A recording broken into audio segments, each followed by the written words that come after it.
And our next guest has been seeking accountability and uncovering the scandals of the Biden family for years. He's the director of research at the Government Accountability Institute, the author of Fallout with my co-host and Controligarchs, and he is our good friend Seamus Bruner, who joins us now. Seamus, great to have you back on the show. Good to see you.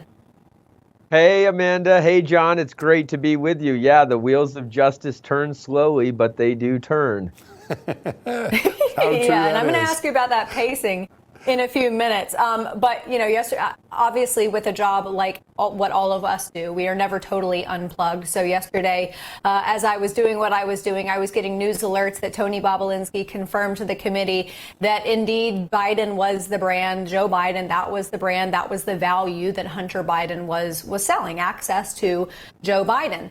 And I saw these news alerts and I certainly was not surprised. It's something that we've talked about for literally years on this show, but I just want to get your top line view of some of the things that came out of Tony Bobulinski's testimony.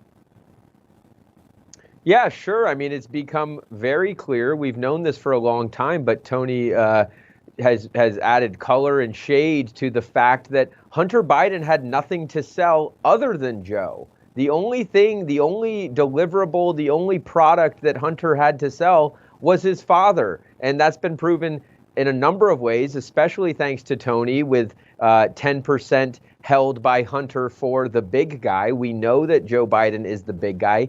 Tony's not the only business associate who's confirmed that. Both Devin Archer and the other business partner, Rob Walker, have both confirmed that Joe Biden was in meetings with the foreign Chinese business partners, the CEFC energy guys. And so the Biden camp's repeated denials in this memo obtained by Punchbowl News, which the Democrats are saying, you know, there's nothing new here. That's not true. This completely debunks everything that Team Biden has been saying all along as far as Joe wasn't involved. Joe doesn't have any, you know, affiliations with Hunter's business. That's not true. We know Joe is actually at the center of it all. Yeah, good point. And, you know, I've been thinking about our colleagues in the legacy media, and I do call it legacy because I think they're leaving a bad legacy right now. In the 90s, when Bill Clinton and Hillary Clinton brought $100,000 donors to the White House and used access to the president and the first lady to get Democratic donations, there was an incredible outrage in all of the media, the New York Times, the Washington Post.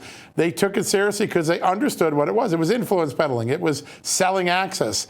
And there were these televised national hearings, and there was a great shame brought upon the Clinton White House. Joe Biden is doing the same thing, except the dollar figure is way larger. These are millions of dollars that are flowing. And the Washington Post, the New York Times, they yawn, if not impugn, that we should be concerned about this. Why does the media not apply the same standard it applied to Bill Clinton to Joe Biden in this case?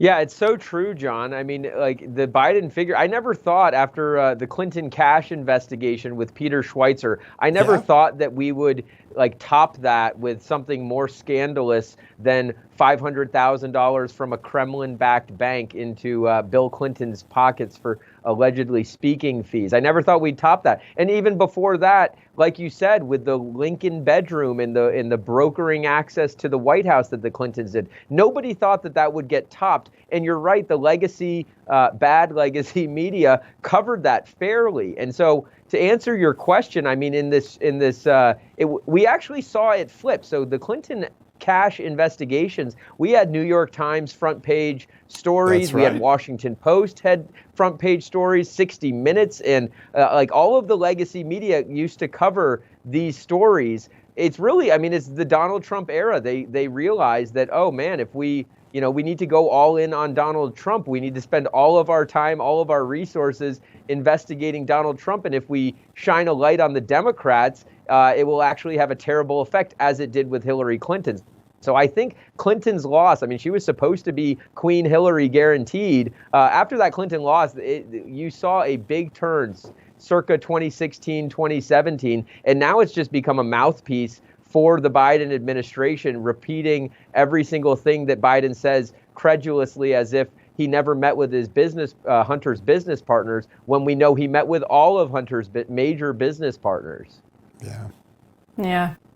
And I remember the price tags associated with Bill Clinton's speeches, $160,000, $240,000, $400,000 for a speech when Hillary was Secretary of State. And I don't know anyone out there who has $400,000 worth of wisdom to offer from a 30-minute speech. But anyway, I wanted to ask you about and now with Hunter, it's $1 million a year here from Burisma, and then it's the $1.5 billion private equity deal backed by the Bank of China. So I didn't finish that point, but the Bidens are actually worse than the Clintons, which is kind of amazing, and they deserve some sort of terrible award for that. Apparently, it's lesser the wisdom, the more the price. I guess that's the only way to look at it. Yeah. Yeah. Well, you guys, I guess money. he does have a natural gas background if you consider hot air. Speaking of hot air, we've got 2 more testimonies coming up, James Biden and, of course, Hunter. Seamus, if you were in that room and you were advising the members of the committee on their questioning, or you were doing the questioning yourself, what would you be asking?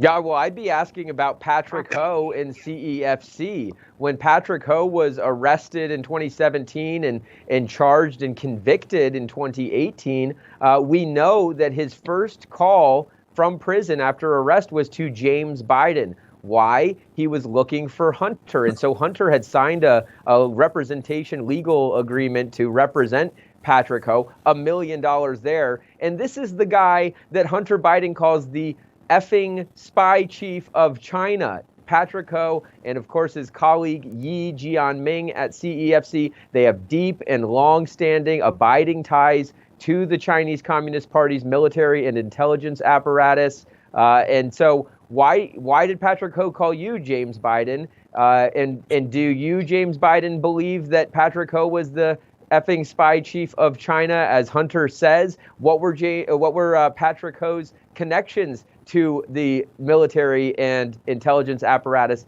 of the Chinese Communist Party? I'd be asking all about the CCP, CEFC, 10% to the big guy. Was Joe Biden involved in this CEFC deal, as Tony Bobulinski has testified?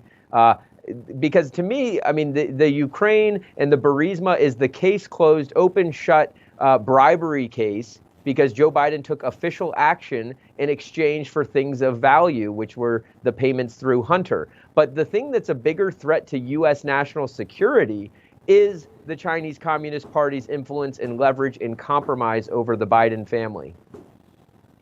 It's just extraordinary. Seamus, got a minute left. Hunter Biden wanted to pick a fight over this gun charge in Delaware. The prosecutor said, oh, you want to pretend you weren't on drugs when you had the gun? Take a look at your own photos. That filing yesterday was a real slap at the president's son, and really made a fool, made him look like a fool, because he clearly was using drugs. And your thoughts on what the prosecutors are up to? Yeah, I mean, it's not looking good for the Bidens, Hunter Biden, Joe Biden, obviously, with the Robert Hur report. And I mean, that doesn't speak well, and to put it mildly, to Joe Biden's mental state. And so the mainstream media has been protecting the Bidens. They've been protecting Joe. They've been protecting Hunter for the tax charges, for the gun charge. They've been trying to sweep it under the rug. But once the tide shifts, and we are in the middle of this tide shift, where the mainstream media is actually starting to report some of these details fairly, it's going to be lights out for the Bidens. I mean, like, finally, Hunter Biden will face politically, justice. at least. Yeah, I certainly hope so. Seamus, you have been absolutely tireless in getting to the bottom of so many of the aspects of this story, and we could not do it without you having you here for your wisdom. Thank you so much. All right, everybody, we've got to take a quick break. We'll be right back after these messages.